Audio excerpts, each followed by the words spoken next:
Okay, so this meeting of the Barnstable Infrastructure and Energy Committee on Tuesday, May 7th is being recorded and will be posted for future viewing on the Town of Barnstable website.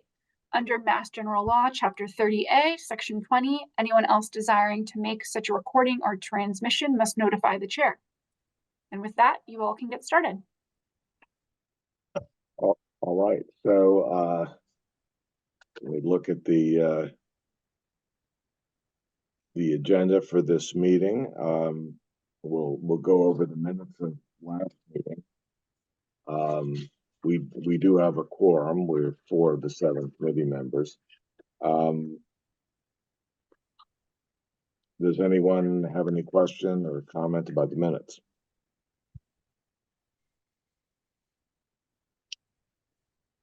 They look fine to me. Do we have a motion to approve them? I move. A second. Okay. All in favor? Aye. Aye. Okay, they're approved.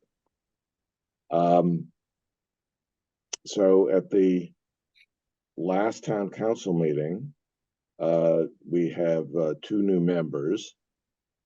Chris Gloninger, who is here, and it's William, I'm sorry, his last name, Kelly? Beal, Beal. B-E-A-L. Yep. Okay, is the other member, and Chris is here, William is not. So we will introduce Chris. My understanding is that your term goes through June of 2026. Is that correct? So you'll be with Correct. us for a while. So maybe if you could introduce yourself, tell us a little bit about your background and your interest in joining the committee, and if there are things that in particular that you would like to have the committee do. Thanks, Barry, and Peter and Jane. Nice to meet you, and you too, Kelly. My wife and I moved back to the Cape after 2 years in Iowa.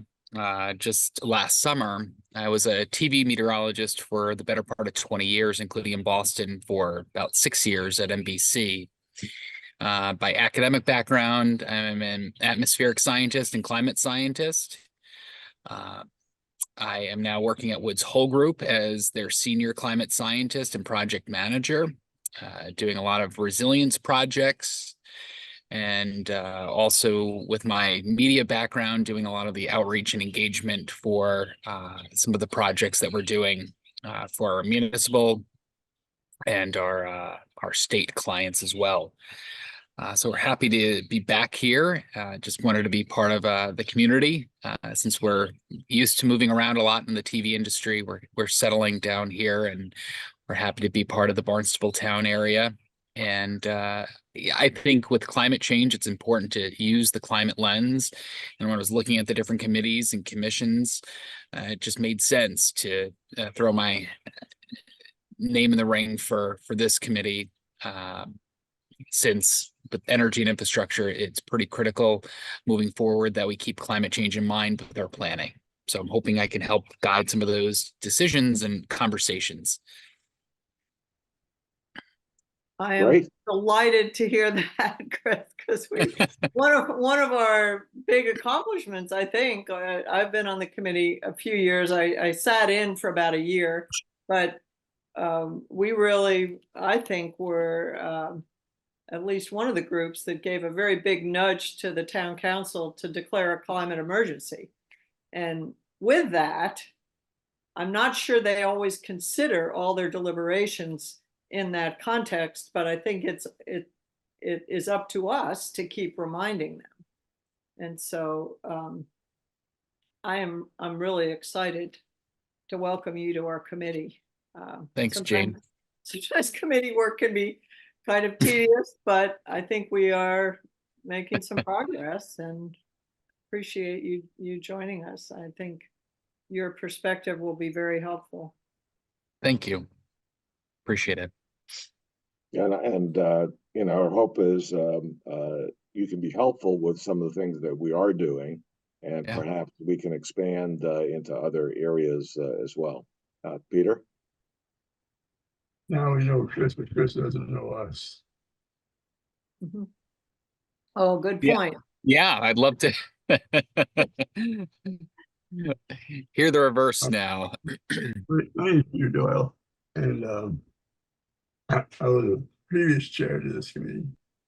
And so I've been with the committee maybe 4 or 5 years or whatever. My background is I ran the wastewater treatment plant, the water pollution control division for the town of Barnstable. I was a supervisor for 36 years.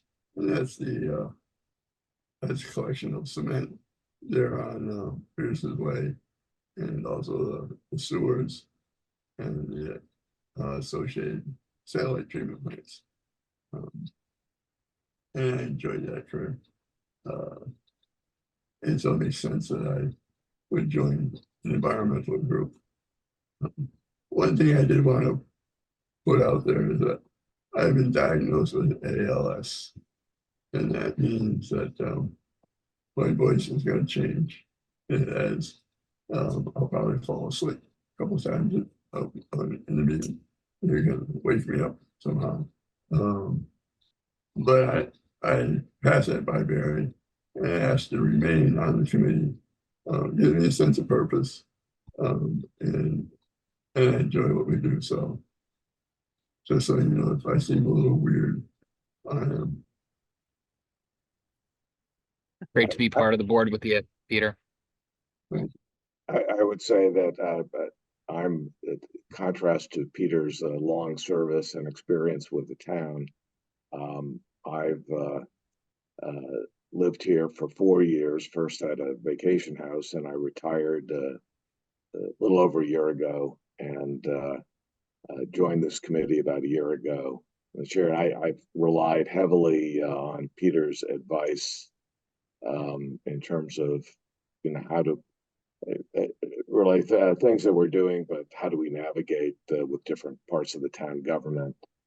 So I really appreciate that Peter is part of this committee and continues to be part of this committee. So, Jane, maybe if you can give Chris a little bit of your background and what your interests are. Sure. I was curious about this committee. I think I sat in as a sort of a just a member of the community for about a year, and then decided I would join. And for a year or so, I was the vice chairman to Peter, and feel like we've kind of been through the war together on a number of issues, some of which are returning, like this green community, or never left. But my background is that I was a career Air Force physician, as an ophthalmologist and flight surgeon. And most military physicians, especially if you're in for a career, you have quite an exposure and responsibility for preventive medicine and a little bit of environmental medicine. And since the military, whether or not you're one of those who does deploy, everybody's trained to be ready for it. So we're always thinking about portability and frankly, environmental impacts wherever we go, both in terms of how do you set up supportive infrastructure quickly, but how do you do it without harming wherever you are and without harming the people. And I think, as we go through some of the crises now with climate change, some of the environmental impacts and health impacts that the military veterans are experiencing, they've already been in a pretty tough climate in a lot of their deployed settings, and they tend to be the canaries in the coal mine. But I've been very interested in green building. I was a founding member of a group at NIH called the Health and Buildings Roundtable, which was somewhat of a challenge to the US Green Building Committee. When they set up their LEED certification, they left out air quality. That was it was an elective. They mentioned indoor air quality, but you sort of got brownie points if you paid attention to it. And for a number of years, they just focused on having buildings be very tight and environmentally or energy efficient and not healthy for humans. So my perspective is, whatever our infrastructure is, it needs to be attentive to climate change. It needs to be energy efficient, but it needs to be healthy for humans. And I think a lot of what we tend to brush under the rug with a lot of the issues, we really shouldn't, because our health, our public health, our population health is at a very precarious point right now. And we feel like we've maybe just made it through the pandemic and that's it.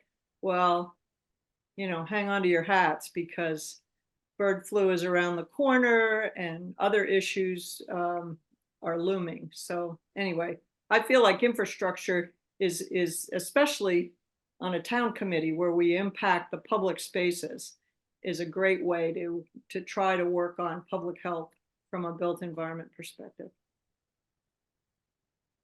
Thank you, Jane. That's good. Great. Kelly, maybe you could give us, Kelly works as the liaison between the town, really the Department of Public Works and this committee. And as we'll go later on some of the discussions, will be an important part of what we do. So Kelly, maybe if you could give us a little bit of your background as well. Sure, yeah. So, yes, I'm Kelly Colby. I'm the communications manager for the Department of Public Works. I've been with the town for about a year and a half now. My role is a new role that was created specifically to help communicate the comprehensive wastewater management plan and all of the related sewer expansion that's happening, as well as all of the innovative and alternative solutions and work that's happening on sort of the climate and energy side, or I'm sorry, environmental side. So things like cranberry bog restoration and dredging and a variety of other aquaculture projects. But I am DPW wide, so I do support the transfer station. I also support our highway department and our roads group as well. And I'm probably forgetting some folks, architecture, all of the various engineering projects. So it made kind of sense with my role for me to step in as a staff support role here. It was previously an administrator for our group that was doing it. But professionally, I mean, I've worked in communications and public relations my entire career. I am a wash ashore, but I've been here on Cape Cod for almost 11 years now.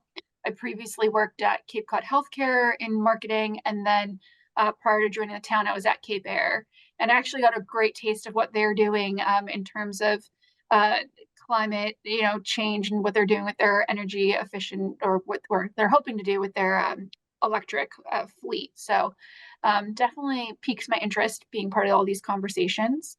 But most importantly, we have a young family. We're raising our family here in Barnstable. We have a 3-year-old and then one due in September.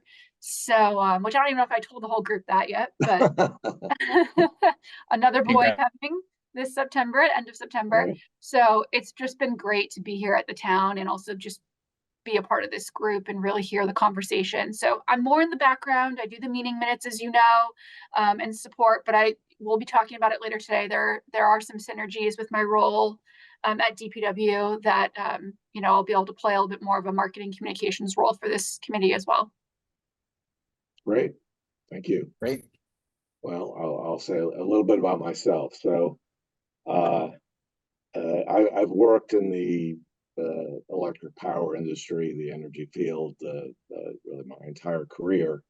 And most recently, in the last 25 years or so, I was at my own consulting practice, and really kind of specialized in large scale procurements of renewable energy. And in the last 5 or 6 years, I oversaw the first 3 procurements for offshore wind in Massachusetts as the independent evaluator in this process.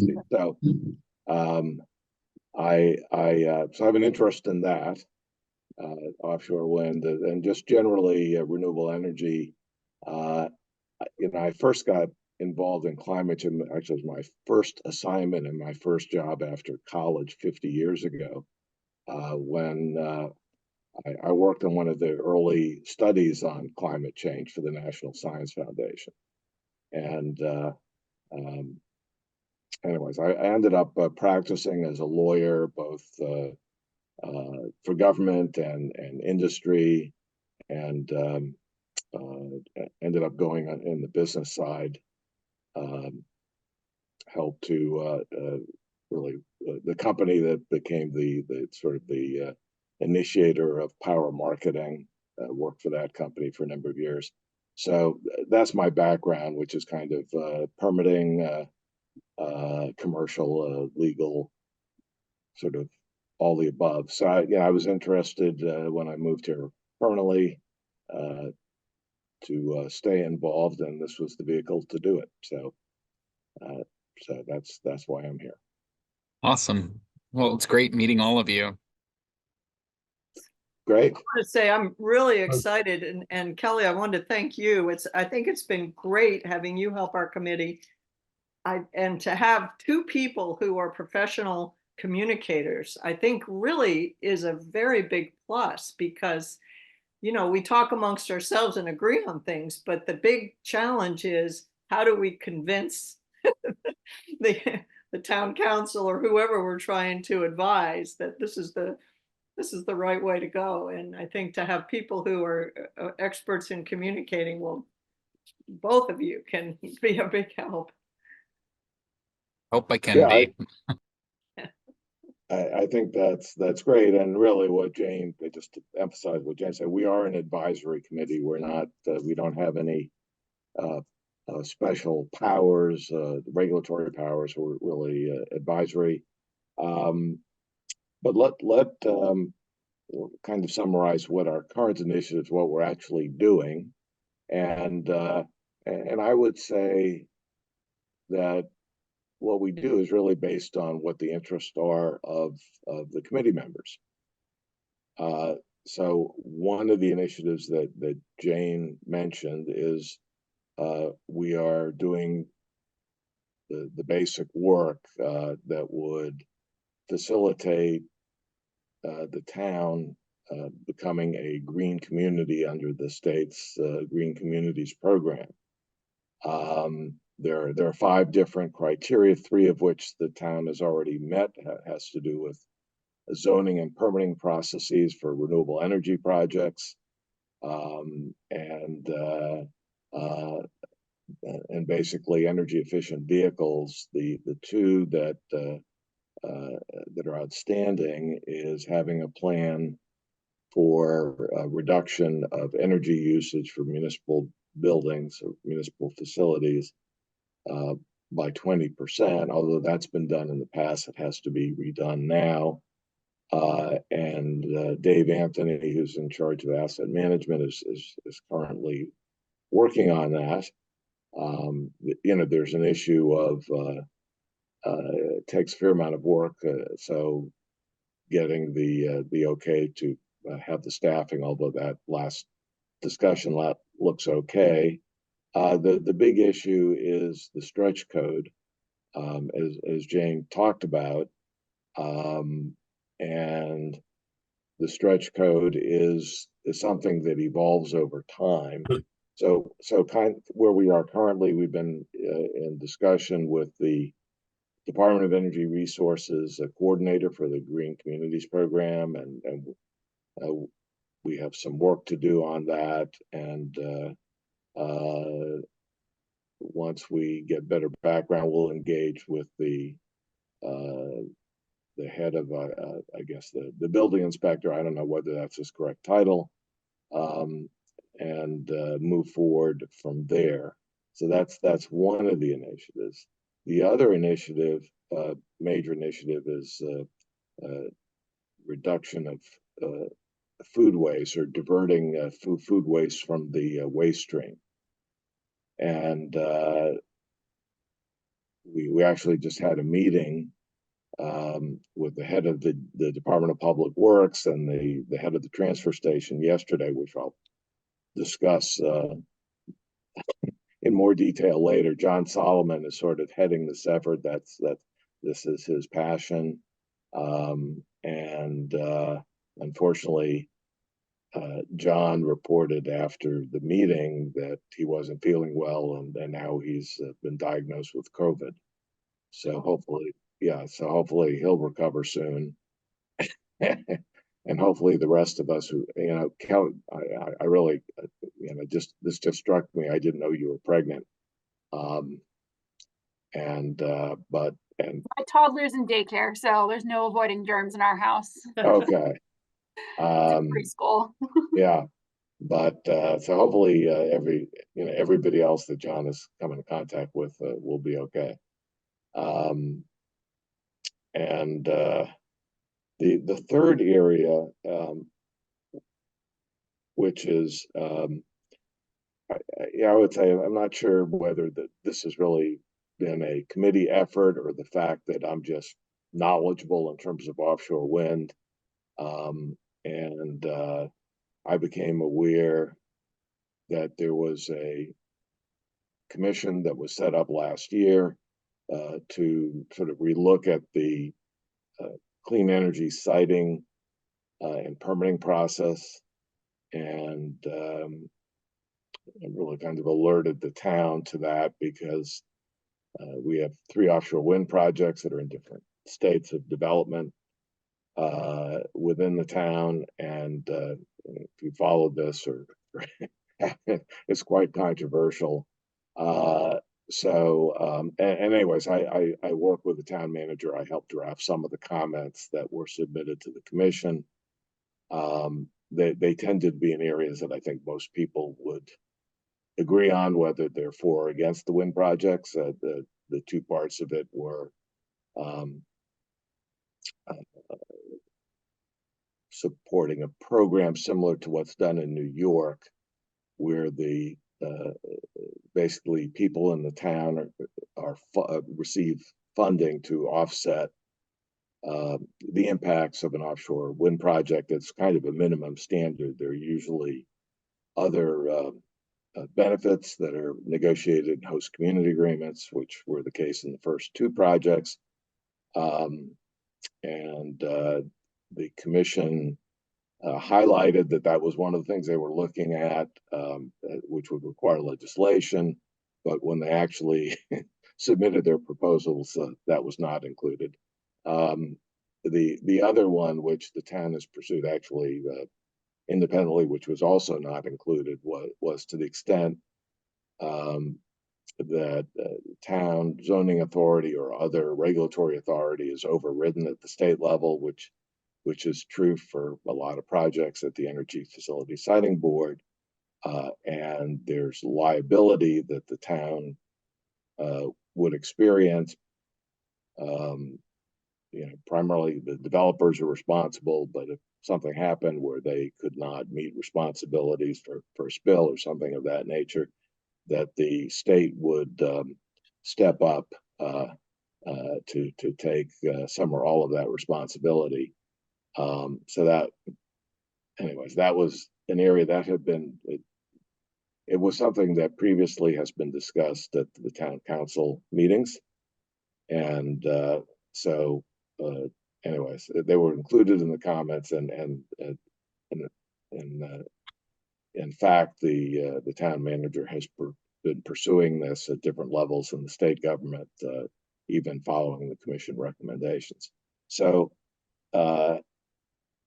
that's it. We're open to new thoughts and ideas. If you have an area that you would like to pursue, let us know. Can I ask a question? Sure. Just along those lines, I was wondering, Chris, what you said you do, your work at Woods Hole has some municipal and state clients. Do you do any projects that directly impact Cape Cod or specifically impact Cape Cod? Absolutely. I mean, now it's going to be a bit of a conflict since I'm on this committee, but we have projects all over. One now down across Yarmouth for Great Island, the 44 residents there, but tackling all sides of climate change and expanding our modeling capabilities too, but not just coastal, but are also kind of excited about our pluvial fluvial modeling, which kind of takes into account the heavier rain events that we really need to take into consideration. So, yeah, just about everything across the entire Cape. Okay. So is the group on Great Island, is that relative to modeling sea level rise or likely risks for sea level rise? Imminent sea level Yeah, rise? their only access road is flooding in the highest tides of the year Oh, no kidding. already. Oh, So it's our plan to take the modeling that we've done and figure out alternatives to that road and its current position under its current conditions. Um, so yeah, I mean, it's includes everything from raising and elevating the road in place to realigning the road to building in ferry service. So yeah, I was it's gonna say a ferry, how extensive. about a ferry? Exactly. That's Exactly. interesting. Good, So thank you. Yeah, I was just interested. I had an old college friend of mine who was involved, maybe this is 10 years ago, uh, with doing some projections of, what the Boston area might look like Hmm. with rising sea levels and projecting out, I don't know how many years, but it looked like Boston pretty much before, the Back Bay was filled in and other places. Um, so I'm just curious whether you've been involved in that effort. And there are a number of different proposals, how to prevent that from happening.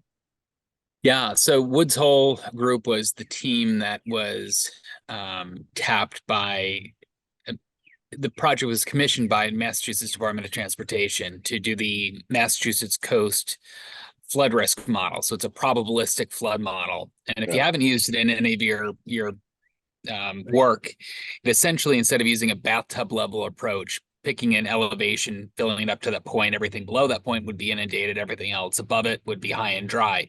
Takes into account dynamic flood pathways, fluid dynamics, storm surge, all of that, and gives you a much more accurate look at areas of true vulnerability, not just everyone's going to die in a huge rising sea level scenario. Right. So and that is what I just mentioned to Jane, is now we're kind of pivoting to that freshwater inundation, which you could argue is even more critical than rising sea levels, since that's still that 2050, 2070 time frame. Right. The freshwater pluvial fluvial flooding is, I mean, it's here already. Like in Houston today. Exactly. 6 times in the last 3 years, but yeah, Yeah, I know. they're like It's Yeah. 4 feet deep or something. And I think, I wonder how much that had to do with the fact that they've paved over more than 50% of their land swamp. area. I think they've got these amazing roads. But anyway, Yeah. Well- So, maybe just, I don't know if you have some, Chris, initial thoughts, but maybe you and all of us really, now that really, I think, look at Chris as being a great resource for the committee. You know, how we can use Chris, or how Chris can focus his efforts, or whether that's something new or just to expand on what we're already doing, or one maybe thing do that it I would better.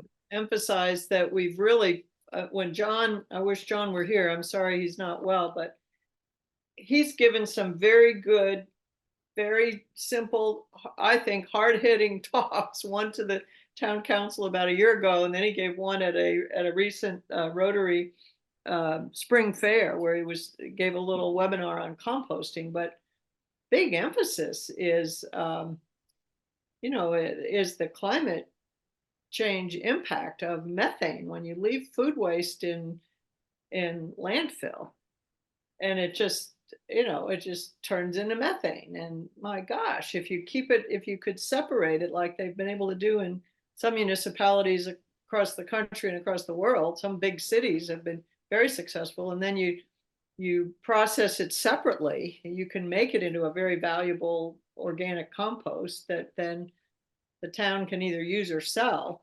And as it is now, we ship off the Cape most of our solid waste, and that's very expensive, and it's going to get more expensive every year, and it has to go farther every year. So some of the stumbling blocks in that are we have such a fractionated waste collection system. Some people hire private haulers, some people take their things to the transfer station themselves. But anyway, but climate change to me is like the huge piece of that, the huge opportunity to remediate and to, not cause more climate change with that behavior. And we're living in a climate emergency. So that should, somehow, I think having a fresh look at how we're communicating that might be great. We do have a totally new town council. All the town councilors had to be elected or re-elected in November because of redistricting. So we do have a little more, I think, environmentally leaning mix. But Yeah, So I mean, I would just quickly, I mean, I'd love to, put my head together too with Kelly and help, not only but my technical background, but yeah, my communications background, to do outreach and engagement on this, because I think that really could make a difference. My wife is just somebody who researches on her own. I mean, is now such a big believer in not throwing out waste. And when we were in Norwood, they had a program where you could buy at a heavily discounted rate those composting bins, which was great. I mean, and that was a widely successful program. But I think communicating and engagement is one way I can certainly help too. And that's sort of a good takeoff point for kind of a summary of yesterday's meeting with DPW, because I think there will be more work done in that area. So let me, I wish John was here, but he's not. So I'll have to provide the summary, do the best I can. I circulated, or Kelly circulated, the agenda that we used for the meeting. It was revised from what we had circulated at the last meeting based on some comments people had made. But we started out, that the state Department of Environmental Protection has goals for reducing waste by 2030, and that's by 30% of all waste. And this is from 2018 levels.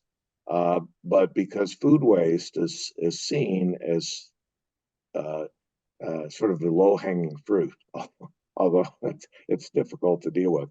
But the goal there was reducing food waste by 50% to reach that 30% goal.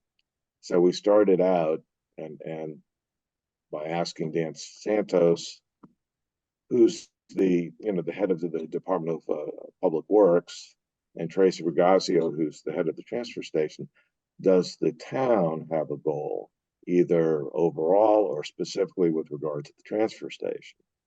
And in short, they don't.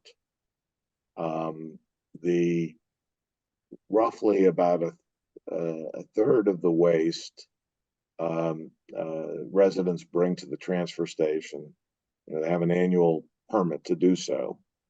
The other 2/3 are by private trash haulers.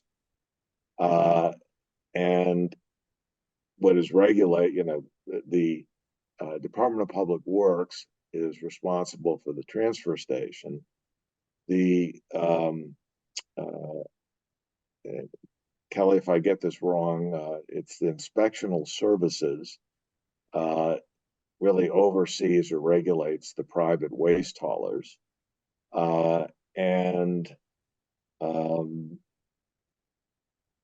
they're also are responsible for I guess implementing state laws. There's a ban for facilities that have 1,000 pounds or more per week of food waste, or it's organics, which include yard waste as well. They're prohibited from just including it in the normal waste stream. It has to be diverted or treated separately. It could be composted, it could be sent to, I guess, an anaerobic digester. There are other things, but they're responsible for enforcing that. So we might sort of a next step, John, who's really the head of this effort and assisting others who assisted me, and myself as the chair, is maybe setting up another meeting to see what is being done at that level. But it's, as Jane is suggesting, there really is no overall approach by the town. Dan Santos said he's not aware, for example, that the planning department is looking at how to, what the town can do to essentially implement, state rules or state goals in this area.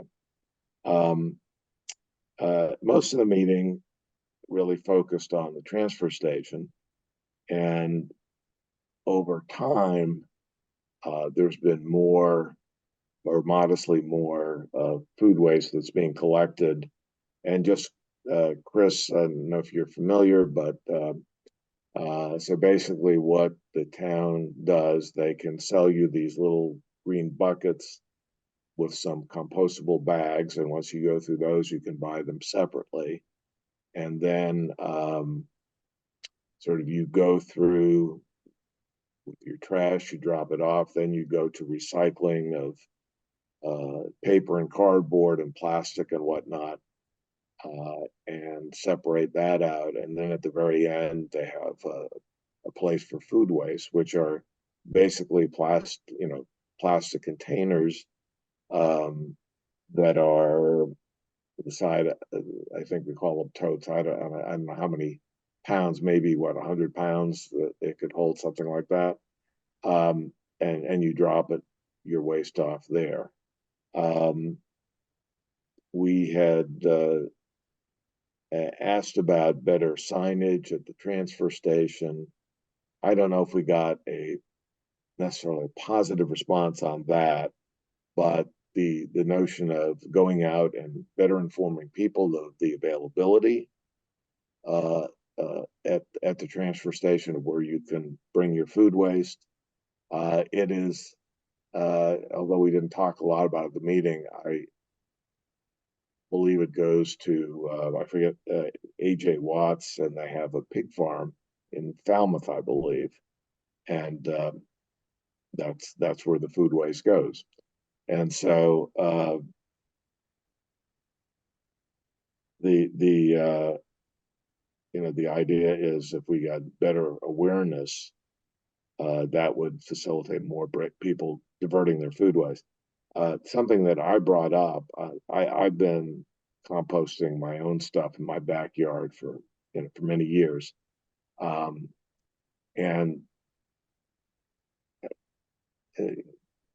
this program has been going on for 2 years, and it's pursuant to a state grant that helps to subsidize this, and it's for a 5-year period. But I wasn't aware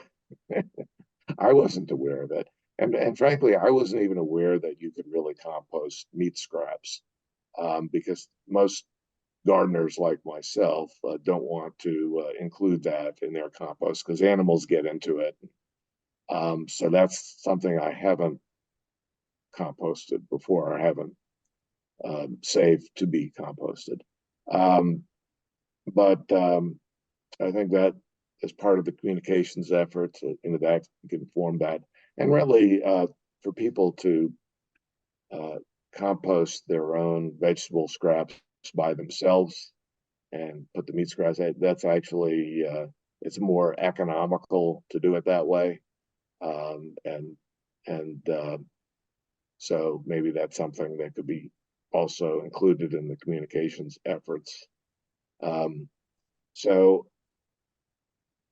there are some things that have been done in the past, and I think they're on the town website. But I think that there can be some improvements there.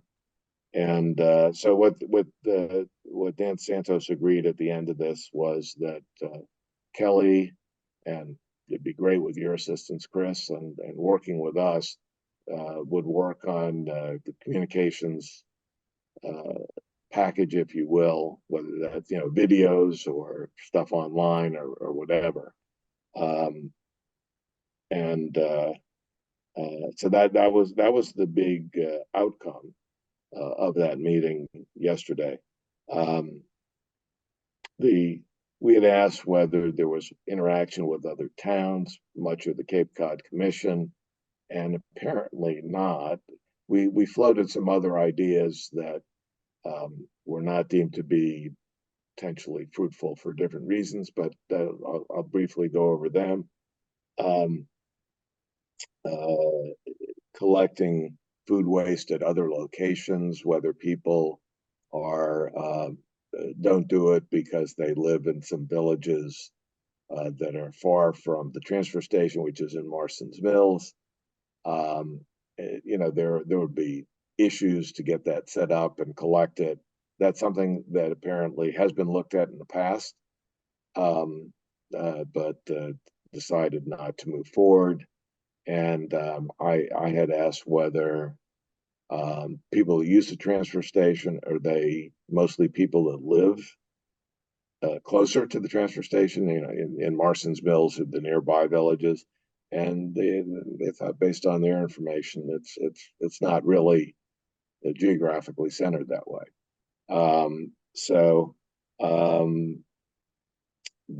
They're asked whether there is a program in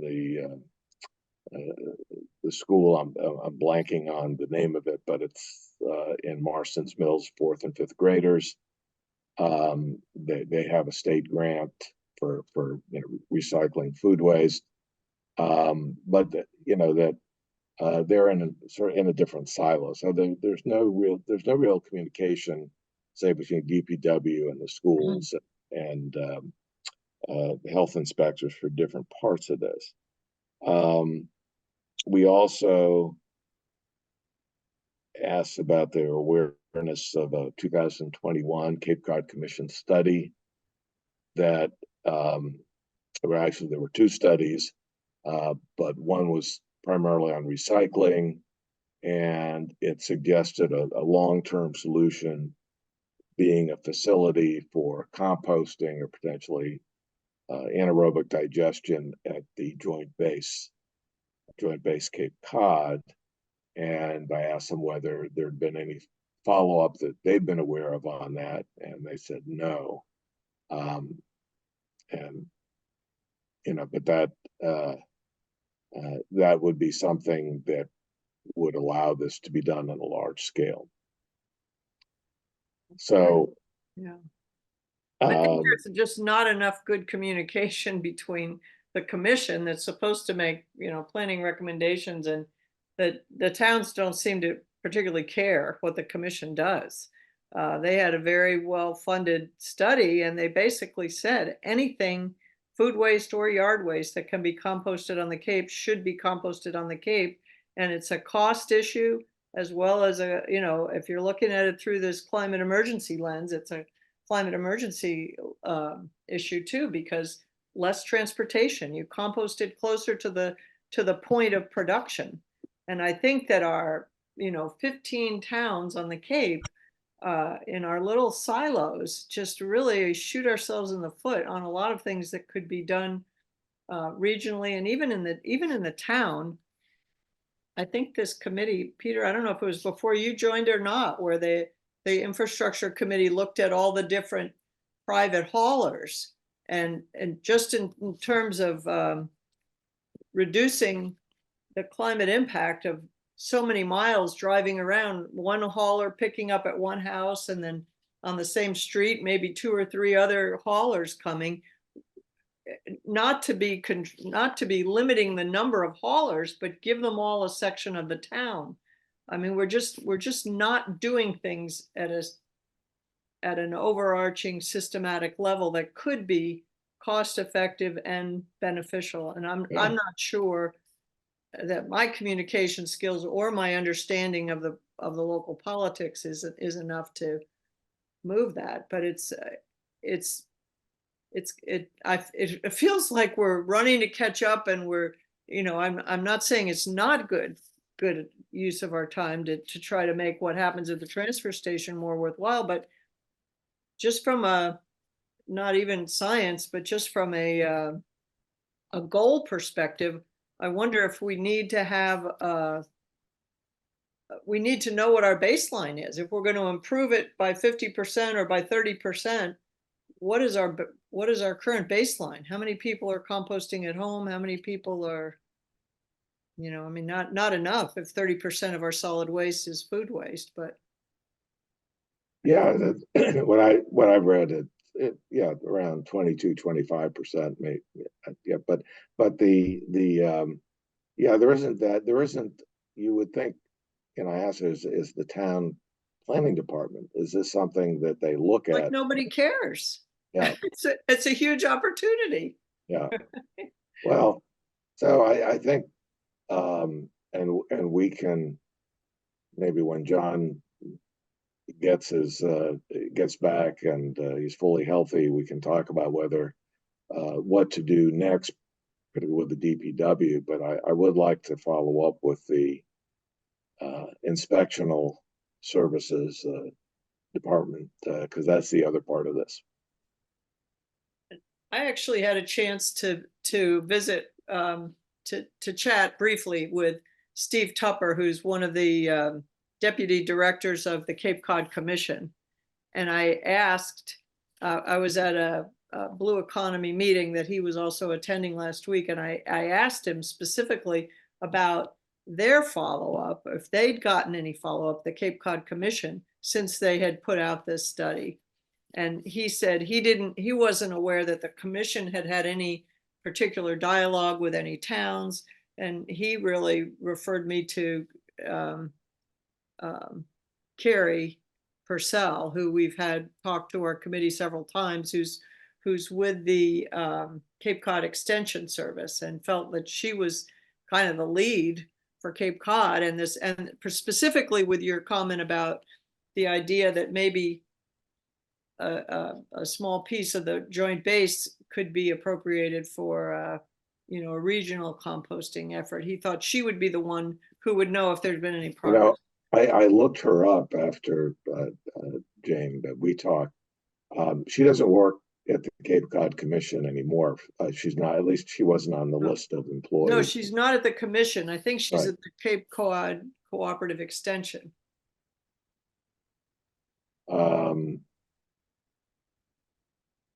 Okay, I'm not sure. Or at the county. Do you remember, Peter, where she is? The head of the recycling. It was Carrie emerging, Purcell. but at one point I thought she worked for the state.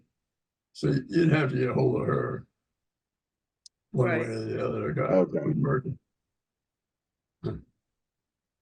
Okay. And yeah.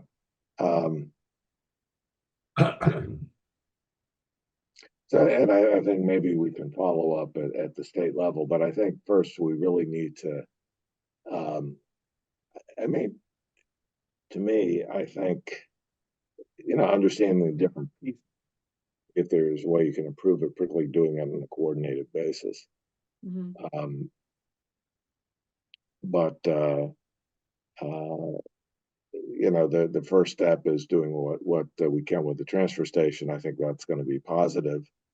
And then follow up with the, I guess, the Department of Inspectional Services, which, by the way, is the guy who heads that is the same guy who's responsible for the building code. So there's going Couple to be reasons to contact him. What? A couple reasons to Yeah, contact. yeah. So you can see, Chris, that we're some of this, we're at a very basic level for some of this. So anyway, so that's where we were with food waste. Does anyone have any other questions or thoughts on that? The only addition I had was at this same Blue Economy meeting, I met a very outgoing, apparently he's a high school sophomore from Falmouth. And I asked him, he was circulating, and I think he's worked for the school paper. I I asked him about their food waste program because the Falmouth schools are planning to have 100% food waste composting collection by the end of this year. And he said, oh yeah, and he would be glad to come and talk to us about what they're doing. And he's in, an environmental club and this and that, and the culinary students were involved. And so at the high school, it's there's, at least from his perspective, there's pretty good awareness of this new program, and they're embracing it. They're trying to do some on-site composting and use that in their school garden.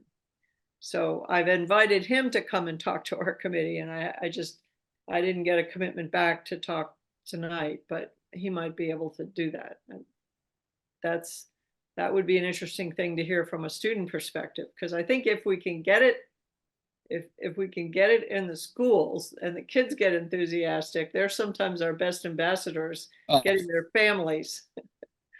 I was just going to say that was kind of the operating procedures in many TV stations that I worked at. I mean, any TV station, when you do school visits as a meteorologist, you go over the weather safety tips. And oftentimes you hear back from the parents who say, oh, my kid was, you went to my student's, class and talked about this, and they brought it home. So that does work. And you wonder if that farmer that the food waste ends up with is somebody they could partner with and bring into the school to talk about what happens to it. Where does it go? What can you do at home? And I think that could be a valuable way to get students involved. Right. I mean, the other thing, and I do have a contact at the Barnstable school that has the state grant, so I'll follow that up on that. Okay. So let's move on to the green communities. So since our last meeting, and let me back up here, because for Chris, let me give a summary of where we're at. So actually there has been an effort, 3 separate efforts going back, I don't know, Peter, 10 years maybe, to, pardon? Maybe more. Yeah, So the Green Communities program has been in effect since 2008. And I think there have been efforts to get the town council to vote to become a green communities, or for the different components. And for example, the stretch code, which I think came up 2 or 3 years ago. And the last time was the closest. It was a tie vote. And I think as Jane said, yeah, go ahead. Actually, the vote was, the question that was voted on was, should the town study whether to become a green community? Because they figured that analysis was going to take up a lot of staff time. And so if the town council didn't think it was valuable enough to even study, that was what was being voted on first. Okay. So that was, to me, that was even more disappointing, that we didn't even vote to study it. So anyway, it was, and the tie vote was considered a negative vote, which I also thought was odd. Well, you need to get a majority to pass, so it was, so it didn't pass. But what the thought was that and I actually listened to the transcript, not the transcript, but the video of the meeting, and it appeared that most people opposed it because of the effect on builders and potentially costs, and the fact that the building code changes over time. They go through periodic revisions. However, you can always, if you don't like the revisions, you can vote to exclude yourself from the stretch code, which also excludes yourself from the Green Communities program. but, you know, so there's, but in any event, people were uncomfortable with that enough that it did not carry. And after the new town council members were elected, Kristen Turkelson, who is our liaison with the town council, actually brought up at a town council meeting saying, you know, our committee is interested in revisiting becoming a green communities, and would you be open to doing that? And they had some discussion, and the president said, yeah, we'd be open to considering it. So that was positive, although that certainly not in the merits. So since then, I've had discussions with the regional coordinator for the Green Communities Program. It's at the Department of Energy Resources. Talked to Dave Anthony. He actually came to one of our meetings, who is the asset manager for the town, but he would be responsible for one of the criterion, which is having a plan based on an assessment and real data that would plan for reducing energy use of municipal facilities by 20%. So he's working on that. He said he needed some okay from the town manager to spend the resources on that. That seems to be going positively. Last conversation I had with him. I just had an email exchange with him today. Again, something else we've talked about.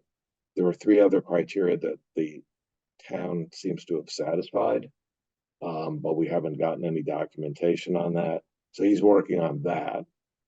And so with regard to the stretch code, it's outside his purview. It's within the purview, again, of the Department of Inspectional Services. And Brian Florence is ahead of that. And so what we thought we'd do is really explore, really get a better understanding and some detail about the stretch code and recent changes to it. So we'll be informed to have a meeting with Brian Florence about it, kind of as a next step. So I've been working on that. I would love for someone else to help out on this. I have a lot of experience in energy, but not in building codes. Yes. Yeah, I would just say, I think that one of the most eloquent speakers and a person who was on this committee for several years before I joined is Allison Alessi. She is a green architect in Barnstable or West Barnstable, and she's had 60 or 80 projects in which she has met the stretch code, because that's the energy standard that her clients want her to meet. She even does passive design houses, which are more energy efficient than the LEED certified houses. And I spoke to her tonight because I wondered if she would be willing to update us with her thoughts on the whole green community thing. And it was I spoke to her just before this meeting. She wasn't able to join us tonight, but will probably for one meeting in June. And she said, to update us, she said, Jane, basically nothing was controversial in our last vote on the green community except the stretch code. So as you said, you know, once David Anthony gets the building energy status or whatever he needs to have updated, that wasn't controversial before. It's just that now it's 2 years later, so he has to update it. But she said the whole focus needs to be on the stretch code. And she said, unfortunately, it's, you know, building codes are boring and confusing, and but she's willing to try to work with us Yeah. on clarifying that, and from her perspective. But what she said to me was kind of, well, I thought sort of hit me between the eyes, and I had never thought of it that way before. She said, because Barnstable is not a green community, it's making it harder for builders on the Cape. And that's an important observation, I think. The other thing she said was, last time she remembered that we were trying to as we present this, say what number of properties per year does this really involve? And it's a handful. It's like 50 or less. It's not like, Yeah, so, and that may be one of the changes between last time and this time. I think it only applied to new construction of a certain size. And I remember it may have been like 24 projects a year, something like that. Mhm. Um, She thought so, we'd also mention pulling in Habitat because they are affordable houses, even though, yes, they do have volunteers help, but they build to better than the stretch code. They are the most efficient habitat division or program in the entire okay. country. So here's what Jane, if you could get, is it Allison? Allison, yep, Yeah, get her, preferably the first meeting in June. okay, If she can't do the next meeting in May, let's invite her. If she can't do that, have it the last meeting in June. okay. And which reminds me to put on the agenda for the next meeting, the calendar of meetings going forward. We just had the calendar going through June because we knew we were going to have new members, and we wanted to see that wanted them to participate in the calendaring these meetings so they could attend them. So let's now we have the new members. We'll do that for the next meeting. With that in the agenda, and also Lisa Sullivan has volunteered to come as well, and maybe for the have her come at the other meeting, depending on. So if you could, Jane, just follow up with Allison, see if you could get her. Allison, I believe, offered to also bring the person that she works with, who's the HERS rater, which is the home energy something. Right. That's the person who certifies that a building is meeting Okay. the stretch code. She's going to try to do that. And the other thing we said was, this is a lot of material to absorb in a meeting, and the counselors are, they're spread so thin with all these different projects. We wondered if it would be a good idea to propose that they actually have a workshop on the green community separate from a meeting. They're having a workshop the 23rd of May on surface water, ponds, and so forth. Right. That they're not voting on anything. It's just an educational workshop, and that she thought that would be something reasonable to propose in the fall. But her counselor is Chris Clark, I believe, and they've been talking.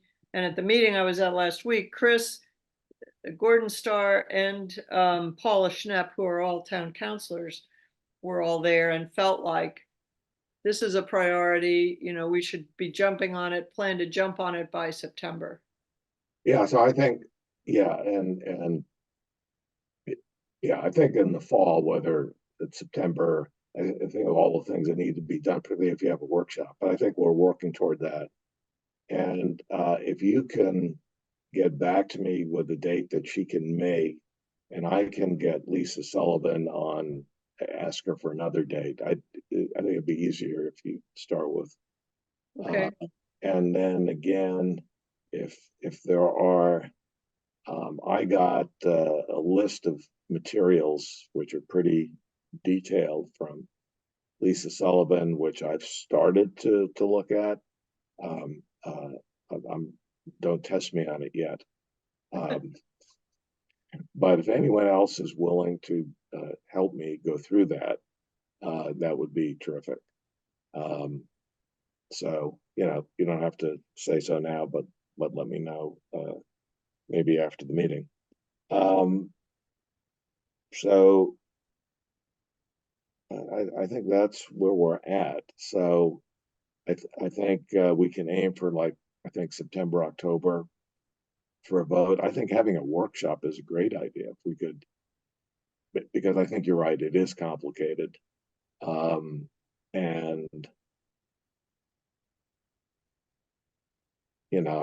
I think that would be helpful, and it, as a practical matter, it might be necessary to do that. I was just looking at the way that there was a workshop on private roads, and I think that helped, at least on one vote, that they took to repave a private road, just having some of that background information, which I was very appreciative because my property abuts it. Yeah. So, but I think that the workshops generally have been very effective. Mhm.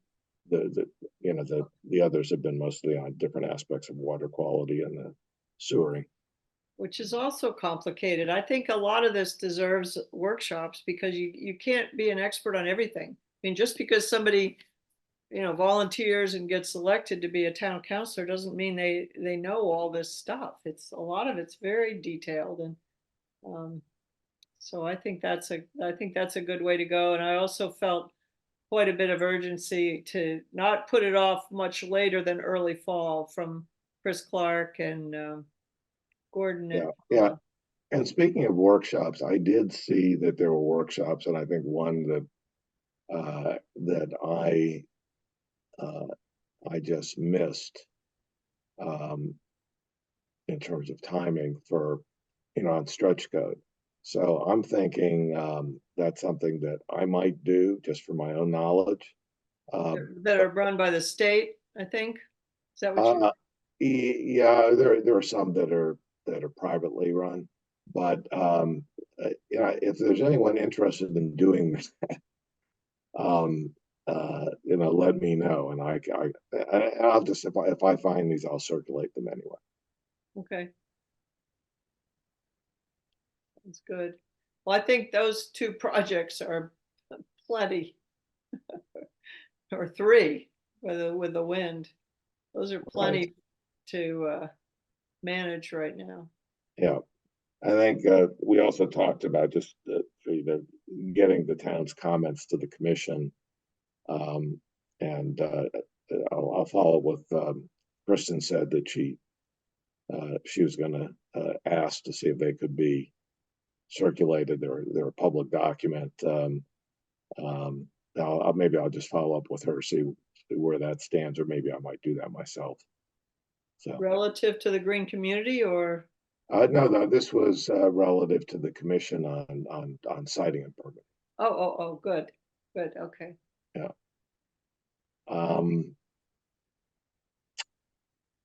So that's kind of I'm looking here, additional updates from the committee chair. I don't have any additional updates. We talked about the agenda for the next meeting, meeting dates, the more talk about food waste and green communities. I don't know, does anyone have any other suggestions for the agenda? I think maybe also hopefully William Beal will join us for the next meeting and talk a little bit about, with him about his background, what his interests are. I have a point of interest, not particularly for the next meeting, but just to let you know, I'm pretty excited. I've been able to be approved to mentor 3 Wellesley College students for summer internships, and we're going to be studying eco-sanitation as an option under the innovative alternative on-site wastewater treatment. So Oh, that's great.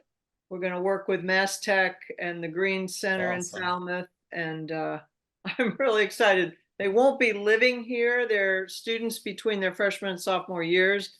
They're all environmental studies majors. I was actually amazed. I had five applicants and 2 decided to do another program, but they're very excited, and we're going to look at things like education and what are the regulatory hurdles and what's the public acceptance hurdles, and and other things, management, how difficult are they to manage, and cost. So it'll be just another option, another tool in the toolbox for people who are trying to help keep our groundwater clean and our energy use low, because most of them are very low energy requiring options. Great. That's awesome. Should be fun.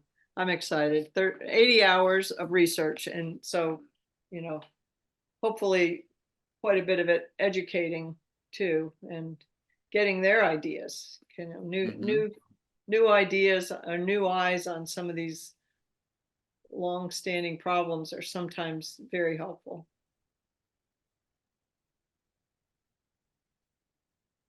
Right, yeah, my experience, you know, sometimes you have undergraduates or graduate students ask some really good questions and think of things that sometimes we don't, that are really useful. Peter? Close the meeting. I move we close the meeting. All right. Second. Okay, all in favor? Mhm. Okay, the meeting's adjourned. We'll see you toward the end of May.